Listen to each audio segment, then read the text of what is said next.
নমস্কার বন্ধুরা, আমি প্রিয়াঙ্কার চ্যানেলে তোমাদের ওয়েলকাম জানাই। আজ আমি বানাচ্ছি ফ্রুট কাস্টার্ড বানানোর জন্য আমি নিয়েছি 3-4 রকমের ফ্রুট, পরিমাণ মতো দুধ, চিনি ও কাস্টার্ড পাউডার। তারপর আমি একটা পাত্রে দুধটা গরম করতে বসিয়ে দিলাম। দুধটা গরম হয়ে গেলে পরিমাণ মতো চিনি দিয়ে দিলাম। চিনি দেওয়ার আগে আমি অল্প পরিমাণ দুধ একটা পাত্রে তুলে রেখেছিলাম। দুধটা ঠান্ডা করে তার মধ্যে আমি ভালো করে ভ্যানিলা কাস্টার্ড পাউডারটা মিক্স করে নিলাম।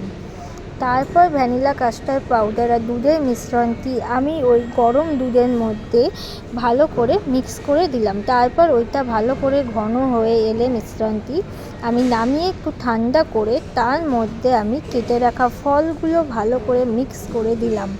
তারপর ওই মিশ্রণটি আমি ফ্রিজে তুলে রাখলাম 2 ঘন্টা পর নামিয়ে আমি ফ্রুট কাস্টার্ডটা পরিবেশন করলাম।